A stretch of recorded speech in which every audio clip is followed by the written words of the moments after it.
Ciao, discoverers! Get ready for a great destination today, because everyone talks about Amalfi, Positano, and maybe even Capri from this region.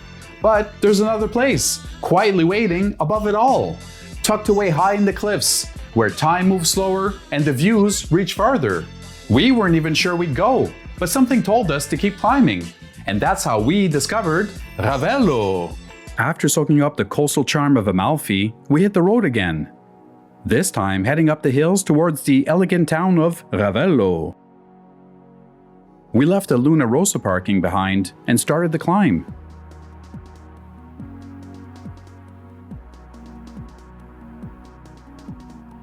And as we got closer, we noticed fewer cars and more signs indicating ZTL, which stands for Zona Traffico Limitato. This restricts traffic in certain historic and residential zones. Ravello is perched high in the mountains, with narrow, winding streets that were never designed for modern traffic.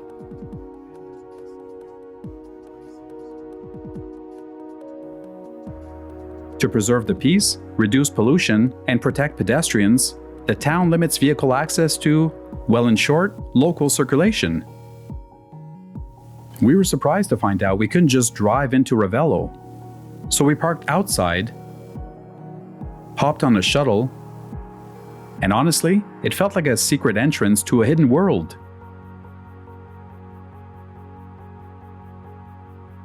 Oh, and don't try to sneak your way up. You risk hefty fines. And we heard they fine everyone, even internationally. Consequently, if you're staying overnight, your hotel may help you pre-arrange a permit or suggest where to park legally.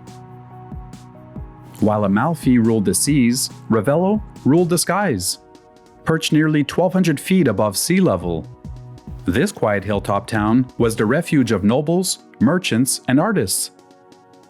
Far from the hustle of the ports below, Ravello, perched high above the Amalfi Coast, offers sweeping views that have inspired artists, writers, and musicians for centuries. While Positano and Amalfi steal the spotlight, Ravello feels like a secret garden, serene, historic, and deeply romantic.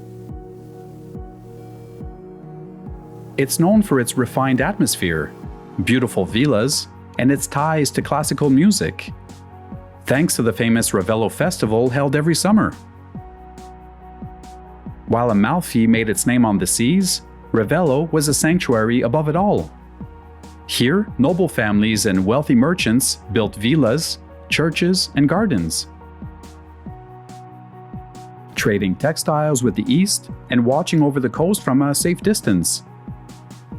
In the 11th century, Ravello was home to over 25,000 people. Today, it's a quiet town of less than 3,000. But its legacy still echoes in every stone path and lemon grove. Speaking of, along the way, we passed countless lemon trees, a symbol of the Amalfi Coast. Yes, those are the very same lemons used to make local favorites like limoncello, delizia al limon, and fresh lemon gelato. Ravello's altitude and climate make it perfect for citrus cultivation. So if you're visiting, treat yourself to something lemony and sweet. The city was quaint and charming, but Nico was taking us to a place called Villa Cimbrone, considered one of the top gems in Ravello, and our main reason for visiting.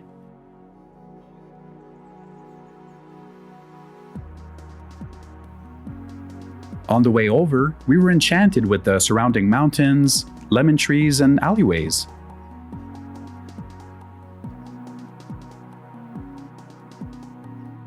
A brisk 10 to 15 minute walk from the main piazza, and we arrived. We recall paying roughly €10 per person to access the grounds. Dating back to the 11th century, the villa was restored in the early 1900s by Ernest William Beckett, an English nobleman. He transformed the estate into an eclectic blend of medieval, Moorish, and classical styles. Over the years, Villa Cimbrone became a gathering place for intellectuals and celebrities. from Greta Garbo to Winston Churchill. Today, it's part luxury hotel, part public garden, with the crown jewel being the Terrace of Infinity, offering panoramic views that literally took our breath away, which we'll get to shortly. Upon entering the arched entrance to Villa Cimbrone, I noticed a striking resemblance to the Geronimos Monastery that we saw in Belém, Portugal. We documented that visit and made a vlog about it. Ellie will leave the link in the top right corner for those of you interested to have a look at it. After some online research, we discovered the resemblance isn't accidental. The villa's early 20th century restoration pulled inspiration from Gothic and Moorish influences across Europe, blending styles the way travelers blend memories.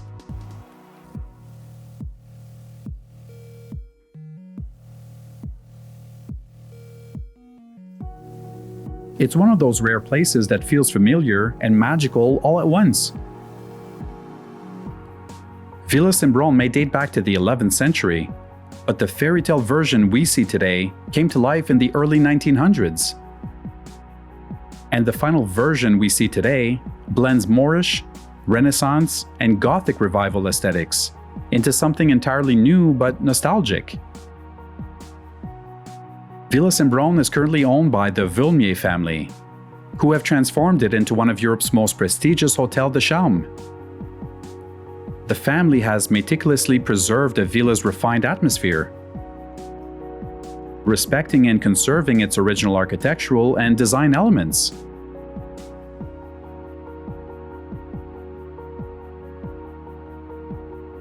As we strolled along the main walkway, we encountered a rose garden, which was laid out in a geometric pattern.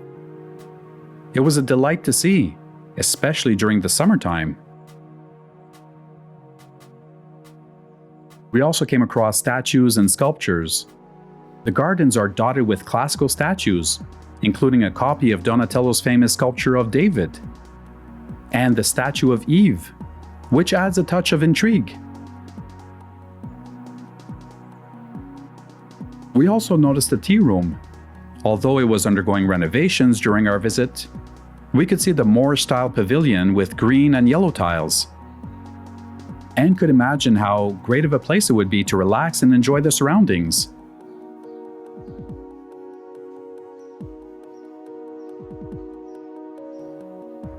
Without knowing it, we were ultimately headed to the highlight of the villa, the Terrace of Infinity. Lined with marble busts, this terrace offers breathtaking views of the Amalfi Coast, making it a perfect stop for reflection and photography. Absolutely everyone were taking pictures and selfies here. We helped many take group pictures, and in turn, they helped us capture a great memory too. After soaking in this view, we marched onwards to a scenic path down along the mountains, looping back to the main entrance. This path offered additional perspectives of the gardens and the surrounding landscape. Despite having spent a few short hours in Ravello, the experience in scenery really made an impression. As we made our way out of Ravello, there was a strange mix of emotions.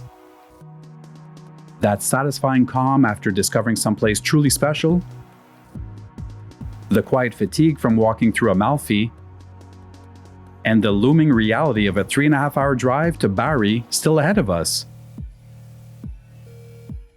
Ravello left us mystified, with its silence, its beauty, and its timeless elegance. It wasn't loud or crowded like other coastal towns, but somehow it echoed louder in our memories. We left feeling grateful, a little sun-dazed, and fully aware that we had just experienced a different side of the Amalfi Coast that no one should skip. That's a wrap on Ravello, a place we didn't expect to love this much. And not to be too cliché, but one that quietly stole a piece of our hearts. From cloistered courtyards to infinity terraces, and lemon-scented paths. This mountaintop escape reminded us why it's worth going beyond the obvious.